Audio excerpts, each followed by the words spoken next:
how would someone go about raising money as a nonprofit animal rescue startup? So there is never enough funds for what we need to do. When I first started out, I was doing a lot more of the adoptions, the one-on-one too. And so I always made a note to remember what that person did. Now I don't do as much as the one-on-one adoptions with people coming in, but when I was doing the adoptions and meeting a lot of visitors to Saving Grace, I always had a conversation with them and just got to know them, like what their lifestyle is, trying to find a good dog for them.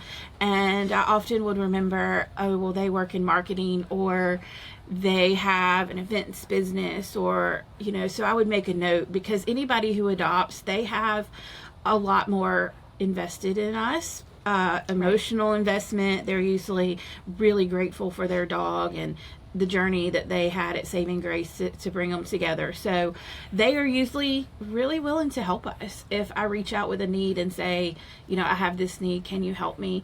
Or people who really loved certain breeds, like I have some beagle lovers. If I get a dog in that's injured, like a beagle that's injured, being able to say, I have this little dog that your type of dog, even though you can't adopt it, could you sponsor? And remembering people personally, there's a lot more people now, so that's really hard. But to get me to that point, I think having the personal connection with a lot of people was really important and helped me get that far. So I really hope people know still now, even though I might not talk to them personally or as an individual. We get a lot more donations now because we have a lot more animals that we're caring for. So I hope they will always know, though, that their donations really do make a specific impact. And we try to do a lot of storytelling, and nothing, like, we don't do as nearly as many stories as there could be. Like, every day, all day, there's really great stories of dogs coming in that have had nobody ever love them and no care.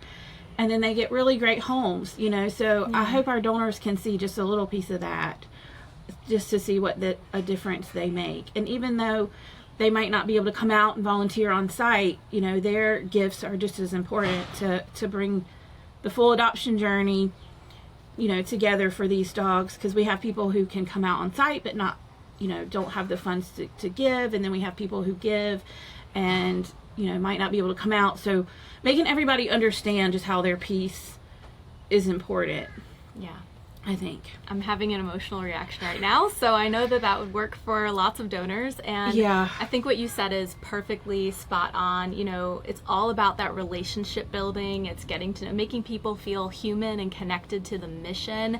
And so when you're getting to know these people and building relationships back when you were starting out, did you eventually get some kind of like fundraising donor database to start keeping track of all the notes that were in your head? Oh, I need to do that.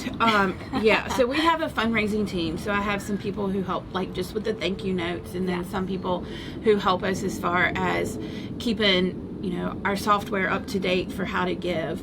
And that is something that I think we definitely need to work on, is being able to have more of the one-on-one relationships that I used to have. And I still have a lot of them. Yeah. But there's a lot of room that we could improve too. So it takes a team. I think it definitely takes a team. And we've found some people that have a lot of fundraising experience as far as being able to help me keep it organized and make sure we get our newsletters out on time and that our stories are getting out. Because when you're the one that's actually working in the middle of it, it's all you can do just to take care of everybody sometimes. Yeah. So having those people that can help you put it together to get it out, whether it's social media or newsletters, we have definitely found that different avenues reach different people.